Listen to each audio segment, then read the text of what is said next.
Hello. In this video, we will be talking about creative writing. It's impossible to dedicate one video to creative writing. Creative writing is a huge thing. There is so much to it.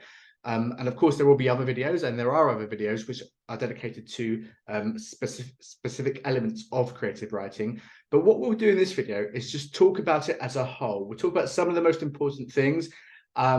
But like I said, it's important to remember that it's such a huge unit body of work that we can't possibly talk about everything in one video. But we're going to make sure that we talk about creative writing in a very general sense and talk about some really important things. Okay, so in many 11 plus selection exams, you will be required to do some creative writing. Now, even if you aren't required to do creative writing in an exam, it's still important that we're good at creative writing. Not only is it a good life skill, but knowing how to write creatively is going to help you answer questions on comprehension, because when you analyze somebody else's creative writing or any other writing, most of the stuff that you learn when you're writing creatively can relate to it.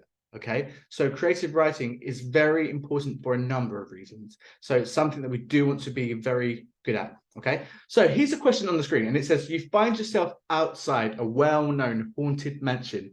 What do you decide to do? And this question is pretty vague. Okay, in other words, the only thing it's asking of you is to imagine that you're outside the haunted mansion. It hasn't asked you to go in. It hasn't told you to do anything, except this is where you are. So you could decide whether you go in, whether you don't go in. But what's really important is, well, there are many really important things, but something that's very important, and something that if we get right, it kind of determines how well our writing is going to come across, is the pace and the tone of the story. Okay, and what I mean by the pace and the tone is we want to make sure that our pace it fits nicely with what it is that we're trying to achieve. What do I mean by that? Well, think of it this way. If we're writing about a haunted mansion and we're trying to build suspense, whenever we're writing for suspense, we want the writing to feel kind of slow and creepy. Okay, now slow doesn't mean boring. Slow means the opposite of boring. In fact, if you're writing with a slow pace, you need to be very exciting. Okay, otherwise, if it's slow and your writing isn't exciting, it's going to come across as really and to be blunt and truthful with you, it will come across as boring.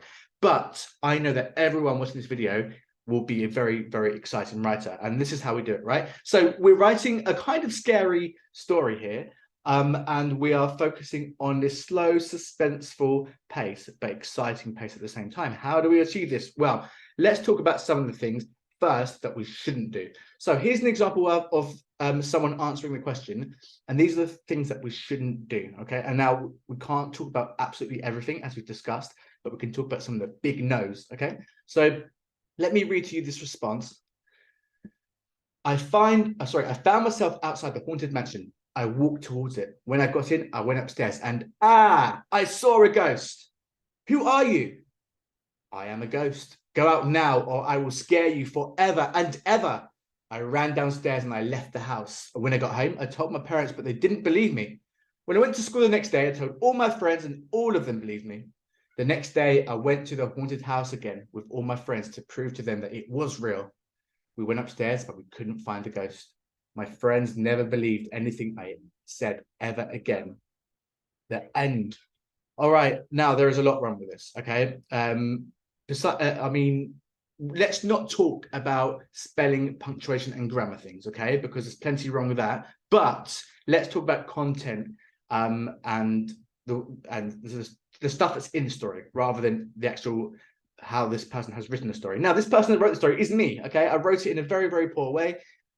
So don't worry, I'm being overly critical about myself here. Okay, so we'll go through some of the really important things. Now, the most important thing, the thing that I think determines just how awful this piece of writing is that from here right down to the end, it seems like we've got a complete story. I mean, we started off outside the house, and then at the end, it says the end, okay? Now, one thing we need to make sure is we don't always have to end stories. Stories have to end, but not in such a literal sense. We do not have to say the end. And and think of it as a sandwich and make sure that we've got everything inside, okay? This story is way too literal. Everything is just happening, and it's happening very, very quickly. For example, we had someone outside the mansion, then they walked towards it, then they went upstairs, then they saw a ghost, all within one line and a tiny bit, yeah? All that stuff happened within this amount of writing. That's easily a couple of chapters worth of writing, okay? Then we've got this speech. Now, speech is something that, unless you have to write speech, unless there's a good reason, or unless you're being told to write speech, we should try not to really rely on speech too much. Speech has to be purposeful, okay? Speech must develop a narrative. It must be used to develop a story, and not just there for the sake of it, all right? Then I ran downstairs and I left the house. I mean, there's a lot wrong with that. For example, how did you run downstairs? How can you use any adverbs? How did you run so that the reader knows how you're feeling? Now, it's obvious you're feeling scared, but make sure that you're being creative with language. Make sure you're using vocabulary to show the reader just how scared you are, okay? When I went to school the next day, I told all my friends and all of them believed me. It just seems a little bit, it looks like we're going off track. Now, the question is, you're outside the haunted mansion, what do you do? And suddenly we're at school, within what, 5 or 6 sentences, we're at school telling our friends about it. It looks as if we're missing the point of the question. Yeah, the question is, you're outside the haunted mansion, what do you do? And I don't think the best thing to do is go in, come out, and then tell all your friends about it. We haven't really explored everything else that we could have done, which we'll talk about in a minute. The next day, I went to the haunted house again with all my friends to prove to them it was real. We went upstairs, but we couldn't find the ghost. My friends never believed anything I said ever again. So this story has a bit of a moral to it.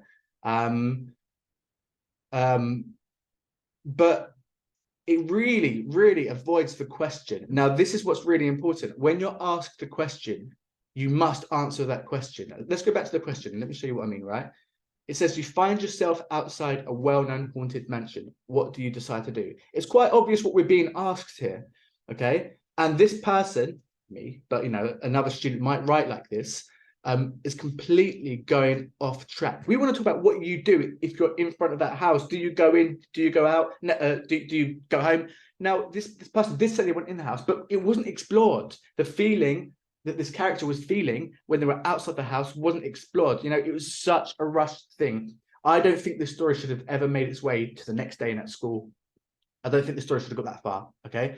Like I said, we could have dedicated an entire chapter just to being outside of the house. And that's one thing we need to talk about, okay? So one of the biggest points of today's video is, don't be afraid, unless specifically instructed, don't be afraid to dedicate an entire chapter being in one position. Many stories do it, okay? There are many stories where one chapter is one character in one position without moving anywhere. Okay, so like I said, there's so much more we can talk about, and we will talk about it, but I'm just trying to go over the most important things. And now what we're going to do is look at an attempt which is much better. Now, I've just realized that I think my camera might be hiding some of the stories, so I'm going to hide my camera. Okay, let's read through this one. The sky above me turned from a pale grey to a thick, foggy black as the sound of thunder vibrated every inch of my body. Dozens of black crows squawked and stared at me from the thin branches of surrounding trees as if they were devising a plan to attack me. I considered for a moment turning back the way I came, but I had already travelled so far. So before we go any further, this first paragraph, okay, is matching the point of the question. Okay, the point of the question is what do you do? You're outside the house, and all this is relating to it. Okay, and the reason, let me explain why this relates to the question, right? It says the sky above me turned from a pale grey to a thick, foggy black. What does that really mean? Okay, if the sky is turning from grey to black, of course, it means something literally. It means the sky is literally turning from grey to black. But does it mean anything else? Of course it does. It's setting a tone, it's setting a theme, a scary tone. If something goes from a pale color to a dark color, it's planting this feeling of being quite scared, quite worried, okay? So we already know something about the atmosphere of the story. And then we've got these black crows that are being used to intimidate our character. Dozens of black crows squawked and stared at me from the thin branches of the surrounding trees. Even the surrounding trees does something. It intimidates the character. We've got this character that's been surrounded by tall trees and crows and the black sky. This is all very, very important. Okay, we're building an atmosphere. I considered for a moment turning back the way I came, but I had already traveled so far. So we've got this conflict going on in the character's head. He's thinking about going back the way he came, but then he thinks, well, I've come so far, I might as well venture on. Okay. So at the moment, we're addressing the point of, we're addressing the question. Right? What do we do? We're outside the haunted mansion. What do we do? All right, let's keep reading. It stood ominously in front of me. Okay, so make sure our vocabulary, use impressive vocabulary if you can, always. Okay, don't if you know good words, use them. Show off your brilliant language. Its windows are wide eyes, so we've got a metaphor. Except they're not glossy and bright, they're vacant and hostile. Once again, we're setting the atmosphere. So they're like windows, but they're not reflective or bright or glossy. They're vacant and they're hostile. Okay. Another rumble of thunder forced my stance forwards, and suddenly I find myself venturing ever closer to the haunted mansion.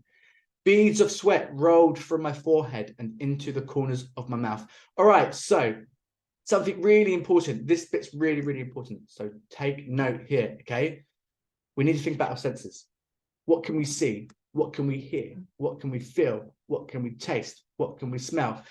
Our reader, when they're reading through our stories, should be able to answer these questions. Maybe not always all of them, but definitely, over half, 3 or 4 of them definitely should be answered, okay? You should be able to read a page of writing, and then you should be able to imagine you're reading a book, right? If you read a couple of pages and someone says to you, imagine you're the main character, what can you see, hear, feel, taste, and smell? You should be able to answer those questions, okay? Now, what can we see? Well, we know that we can see a haunted mansion, we can see trees, and we can see a crow. What can we hear? We can hear the squawking of a crow, we can hear thunder. What can we feel? Is there anything about what we can feel at the moment? Well, we know that the character feels quite scared because we've done that via the atmosphere. We talked about going from grey to black and glossy and bright to vacant and hostile. Perhaps we could work a bit more on that one. Taste, what can we taste? Well, as horrible as it sounds, we can taste sweat. Beads of sweat rolled from my forehead and into the corners of my mouth. What can we smell? Well, we're about to find out what we can smell. The point is, though, we need to make sure that when we're writing, we are setting these things into our story. Okay, we don't want to make it obvious. We don't want to write, I can see this, I can hear this, I can feel this, I can taste this, and I can smell this. But we want to make sure that there are things that can be sensed within our story. Okay. All right. The steps leading to the house were thin and damp, like rotten bones, and its door had a skull for its knocker. Once again, this is quite an obvious symbol, isn't it? Okay, for being scary. But we're comparing steps to thin, rotten bones, thin, damp, rotten bones. Okay, once again, I'm turning something usually quite innocuous, usually quite innocent, and turning it into bones. Yeah, steps are turning it into bones. Now, not in the literal sense, these are steps, but when I say that they look like bones, it's adding an element of fear, adding an element of scare into the story. Okay. As I made my way to the top step, there was surely no going back now. The door in front of me, uninviting, with scratched burgundy paint. Why was it scratched?